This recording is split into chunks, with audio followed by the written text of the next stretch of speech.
Tonight at 5, it's been 6 years since a deadly explosion at the Didion grain mill. We're learning how the company could have prevented the disaster. Plus, we're learning new details about the site of a homicide on Madison's east side.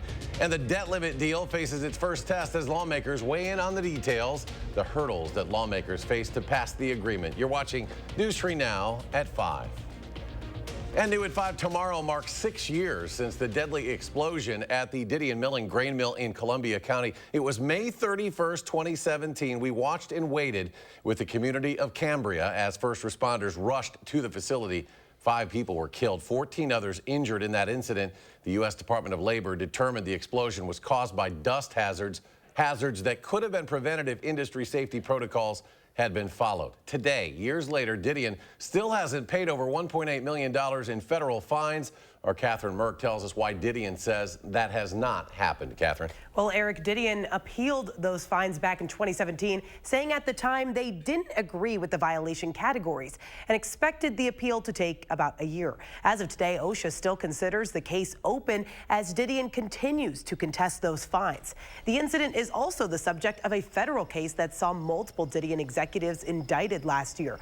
Those charges included conspiracy to falsify records and trying to cover up federal violations that led to the explosion. Today, we also learned that one of the 6 men indicted, former environmental coordinator Joseph Winch, reached a plea deal earlier this month, pleading guilty to one of the conspiracy counts. As we approach 6 years since this explosion, we reached out to Didion, who sent the following statement to us today. Our thoughts and prayers remain unwavering for those affected by the incident 6 years ago. We will never forget. We are committed to continuing to serve our team, community, farmers, and customers with the highest safety and quality standards.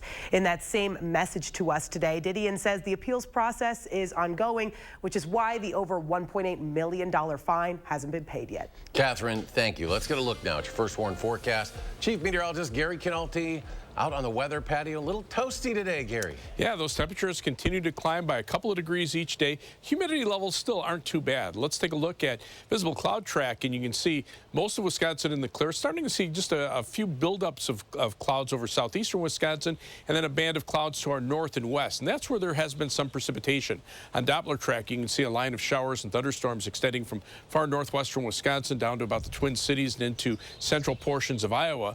But just as quickly as those showers and storms develop, they will probably fall apart later on this evening. There also is an air quality advisory for high levels of ozone until 11 p.m. tonight for all of southern Wisconsin. Those with respiratory issues probably should stay inside for at least this evening.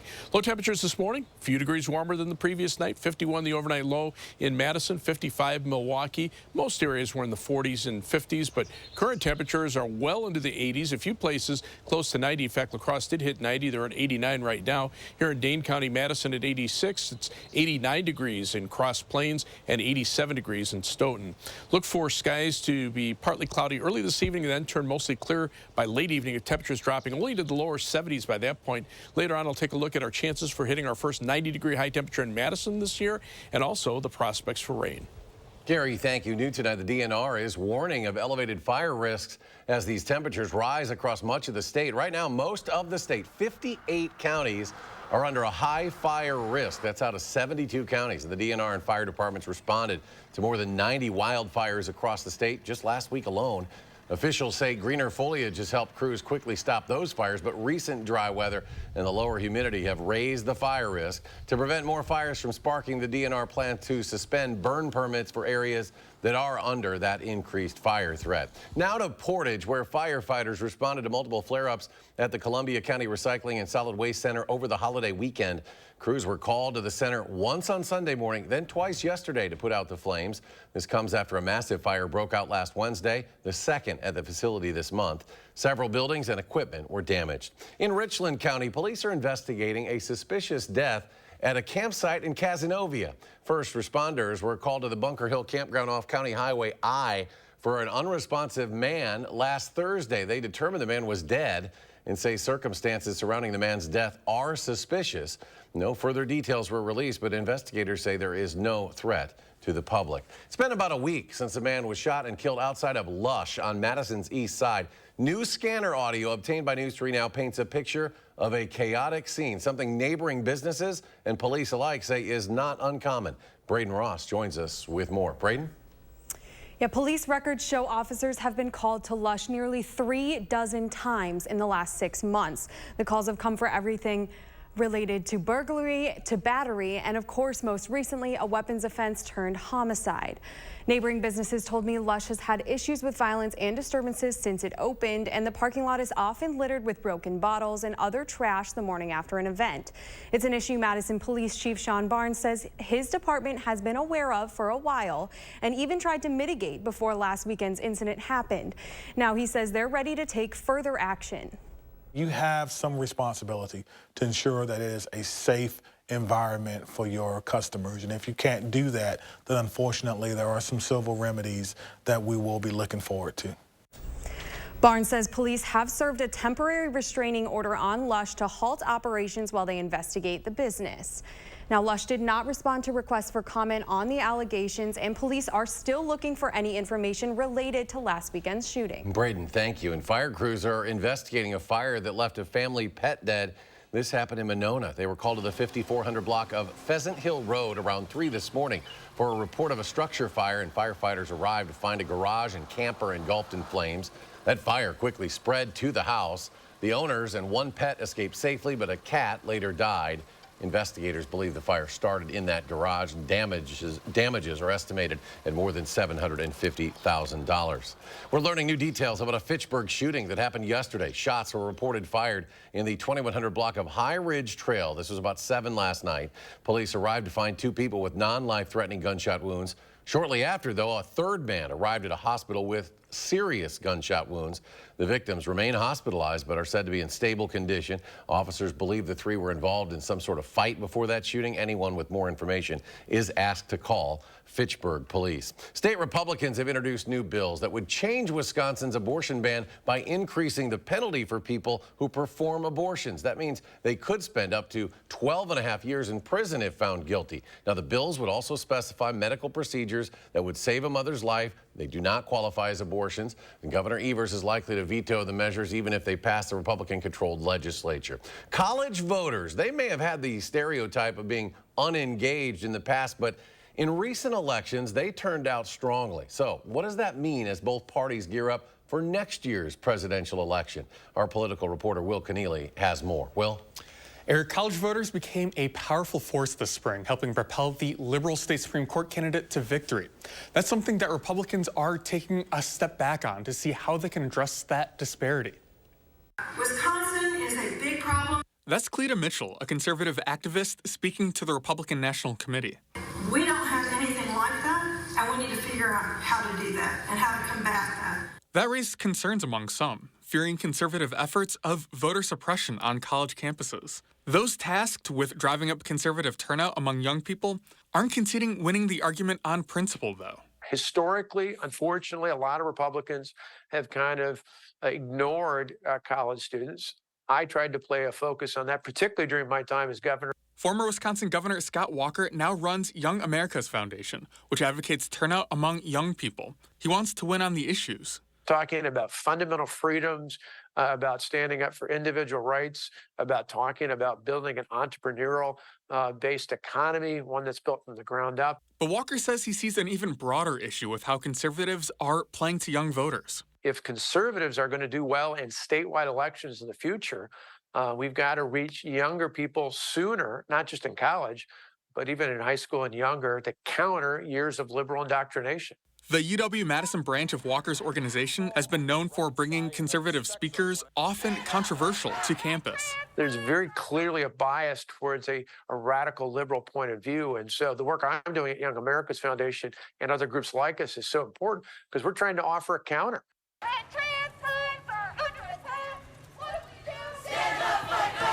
We've been hesitant to get on the college campus because we'll be protested.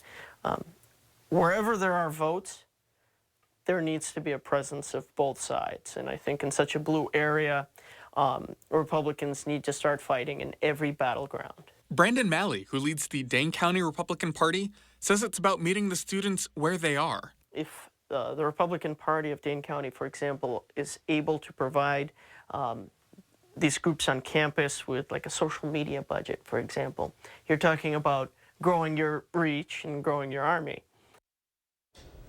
Now, just how important are these college campuses? The Washington Post did an analysis of a handful of Madison voting wards that include campus. Between last fall and this spring, some saw a 10-point swing in favor of the Democrats. Now, we'll link to that up online at channel3000.com. Will, thank you. Martha Johnson, the wife of legendary Badger hockey coach Bob Johnson, has passed away. She died peacefully in Madison back on May 16th. Lovingly known as the First Lady of Badger hockey, Martha was credited with drumming up community support for the program and growing the team. Well, Bob was head coach. The couple would go on to celebrate 3 national titles together. Johnson's support followed her husband to the NHL, where Bob served as the Pittsburgh Penguins head coach. Johnson is survived by many children, including Badger women's head hockey coach Mark Johnson, grandchildren and great-grandchildren as well. She was preceded in death by her daughter Diane, husband Bob, of course, who passed away from brain cancer back in 1991. Both the White House and congressional leaders are rallying support for the debt ceiling deal that was struck over the weekend, but opposition to the bill means it will still need bipartisan support from Republicans and Democratic moderates to get it through the House. The bill, called the Fiscal Responsibility Act, would raise the debt ceiling for 2 years. In exchange, federal spending would remain flat. Unused COVID relief money would be reclaimed. There would be cuts to the IRS and new work requirements for some people on food assistance programs. House Speaker Kevin McCarthy is holding a closed-door meeting to sell the deal to his Republican colleagues. Plenty of Democrats also say they're not entirely happy with the deal, but Democratic leaders pledge enough votes to get the bill passed. I think when you read the Wall Street Journal, you read the New York Post, you sit back and listen to a lot of economists, they'll say, this is the strongest debt ceiling we ever had. Democrats are committed to making sure that we do our part and avoid a default. The final vote on the debt deal is expected tomorrow night about 8 p.m. There are dozens of amendments, though, already being proposed, which will make for a long night of voting. New at 5, former First Lady Rosalind Carter has dementia. That's according to the Carter Center. The 95-year-old is married to former President Jimmy Carter. He's 98 and began home hospice care back in February. The center says the couple is living happily together in Plains, Georgia. It says it's sharing the news to increase awareness about dementia.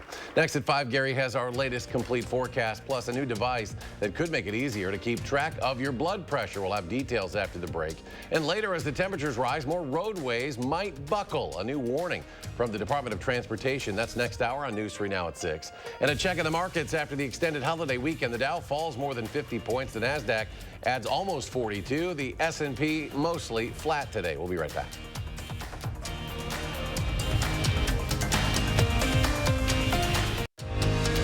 You're watching News 3 Now at 5. An 11-year prison sentence has begun for Theranos founder Elizabeth Holmes. She arrived at the federal minimum security women's prison in Bryan, Texas today. Holmes is still appealing her fraud conviction for swindling investors out of hundreds of millions of dollars and lying about her biotech company's blood testing technology. That company failed back in 2018. Scientists have created an inexpensive device that will make it easier for people to monitor their blood pressure. Astrid Martinez has the details. At-home check-ins are a must for many people with blood pressure issues. Now, engineers at the University of California, San Diego have developed a new low-cost smartphone attachment that brings blood pressure monitoring to your fingertips. It involves a 3D plastic clip that uses the phone's camera to monitor blood pressure. The attachment simply gets clipped over the smartphone's camera lens and flash. The user then presses a fingertip down on the clip while a custom phone app guides you to take multiple readings using different amounts of force. The gadget costs about 80 cents. There are other smartphone blood pressure monitoring devices, but most of those need to be calibrated using an arm cuff as a reference. More than 122 million Americans have high blood pressure, according to the American Heart Association. That's nearly half of all adults in the United States. Researchers hope this technology will make regular blood pressure monitoring easy, affordable, and more accessible to everyone. Astrid Martinez, CBS News, New York. And scientists say the next steps include increasing the device's compatibility with different skin colors and different types of smartphones, also making the technology easier to use. It is estimated that a quarter of all adults in the U.S. have non-alcoholic fatty liver disease. That's an illness where excess fat builds up in the liver. Many people don't even know they have this disease, but it can lead to serious liver damage. That's why early detection is critical. The disease is more common in those who are obese or have high blood pressure, high blood sugar, or high triglycerides. These patients are at increased risk of developing cancer. They're also increased risk of progressing to cirrhosis and even require a liver transplant to be able to treat this. Fatty liver disease also tends to disproportionately affect Hispanic Americans. There is some research which shows the benefits to the liver for those who moderately drink black caffeinated coffee. Well, let's get a look at your first warn forecast. Chief Meteorologist Gary Canalti joins us. Gary? Yeah, the heat continues to build across southern Wisconsin. It's going to stay with us now through the weekend and into the early part of next week. Three things you need to know in the forecast. Look for very warm conditions today. We're in the upper 80s. Tomorrow, high temperatures will be in the upper 80s as well. And then we'll be around 90 degrees for Thursday, Friday, and Saturday. A few places may stay shy of that just because they could get a shower or thunderstorm that could briefly cool them down. But again, this, for a lot of people, that'll be the first 90-degree high temperature of the year. And still low rain chances, mainly in the afternoon and evening for tomorrow, Thursday, and Friday. The precipitation is going to be pretty spotty, and you'll see that in just a couple of minutes. Air quality advisories also have been issued for much of Wisconsin, parts of northeastern Illinois, northwestern Indiana, and western Michigan. This is for high levels of ozone. The air is pretty light. There's not much in the way of wind out there. And with that sun shining down, that actually generates ozone and makes it a little more difficult for people who have respiratory problems to breathe. Doppler track shows a band of showers and thunderstorms early today, just kind of fizzling out as it pushes into Wisconsin. The next batch developing across southern Minnesota and into western Iowa. It looks pretty impressive, but you take a look at 6-hour future track radar, it doesn't even make it anywhere near us, and that's because the air across southern Wisconsin is dry.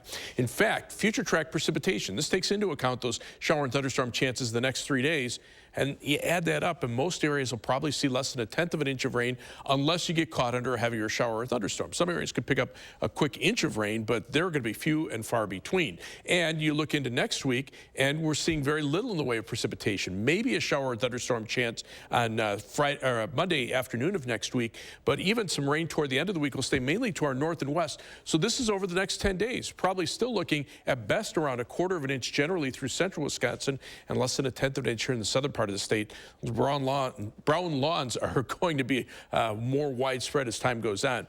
Temperatures right now, a little cooler closer to Lake Michigan. Milwaukee's still at 80, but Chicago's at 88, La Crosse 89, and you can see temperatures in the upper 80s to around 90 through much of the central portion of the Midwest. Dew point temperatures right now still in the 40s across Wisconsin. There's a narrow band of 60-degree plus dew points to the west. That's where the showers are, but again, as they push into that drier air, they just kind of fall apart. So again, air quality advisory for ozone until 11 p.m. tonight for all of southern Wisconsin.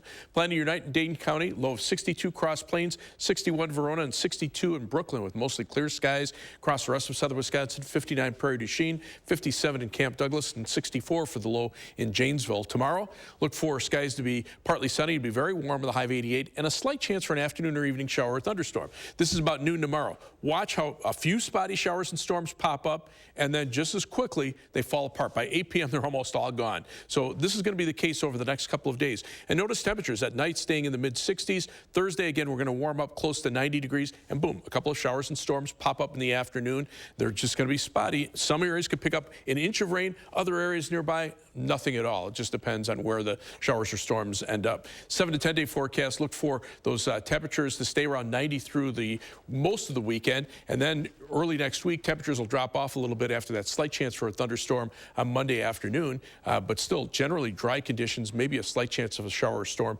toward the end of next week. As we look at our first warn traffic, we talked about traffic pavement buckles. There's one on US 12 eastbound between just north of West Baraboo. That has closed the eastbound lanes there. You're going to have to use old US 12 as an alternate. Across Dane County right now, seeing some delays eastbound on the Beltline around Monona Drive, also back toward Whitney Way and Gammon Road, and also a little bit of delay northbound heading out of the Middleton area. 20 minutes on the eastbound Beltline, 15 minutes back on the westbound Beltline between University Avenue and the interstate, 18 minutes inbound from Sun Prairie. Outbound, 25 minutes from the Beltline to Janesville on I-3990, 16 minutes Middleton to Sauk City on US 12, and a 20-minute trip from downtown to Sun Prairie. That's your News 3 Now First Warn traffic. Gary, thank you. Leaders from nearly 200 nations are on a mission to bring an end to global plastic pollution. Talks are underway in Paris to produce a landmark treaty. The UN has released a blueprint for reducing plastic by 80% by 2040, focusing on reusing and recycling and finding alternative materials. They hope to forge a treaty to limit plastic production, especially those made with hazardous chemicals. 99% of our plastics come from fossil fuels, but it also means that the whole life cycle of plastic starts producing greenhouse gas emissions that continue to drive climate change. Norway and Rwanda are leading a coalition driving global change, but plastic-producing nations and gas exporters like the U.S., Saudi Arabia, and China want the treaty to scale up recycling. Coming up, how a nationwide lifeguard shortage could affect your swimming plans this summer. Stay with us. As the unofficial start of summer kicks off, beaches and pools around the country are plagued by the same problem. That's a shortage of lifeguards. Jen Sullivan looks at what some are doing to ease that shortage.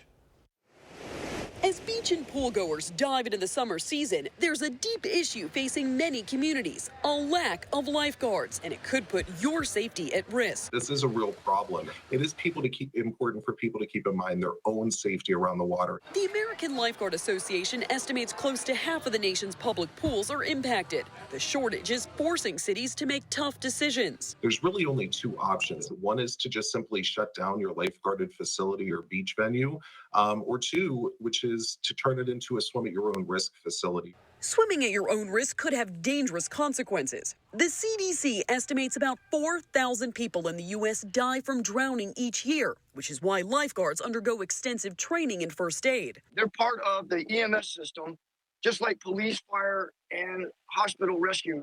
Lifeguard first aid and CPR courses, though, can cost more than $400. Those steep fees, coupled with low hourly wages, are some of the reasons for the shortage. The pandemic exacerbated the problem when pools and beaches were closed, forcing lifeguards to find other jobs. Some areas are now offering big incentives to entice workers back to the water. New York offering lifeguards more than $21 an hour. Phoenix, $3,000 in incentive pay, and Austin offering $20 an hour plus bonus payouts. We got to take it more serious, the fact that we need to train individuals, get them excited at an early age. I'm Jen Sullivan reporting. And we'll have a final check of your First Warn forecast when we return. And Gary has a final check of the forecast. Yeah, sunny out there right now. The live view from the WISC-TV Skycam shows clear skies. Same thing with the Platteville Queen Bee Radio Skycam. What it doesn't show is that there are some higher levels of ozone. Out to the west, some showers and thunderstorms, but you can see on 6-hour future track radar, poof. They don't get to Wisconsin, so not looking for any rain tonight. CBS Evening News coming your way next. We're back in 30 minutes with News 3 Now at 6.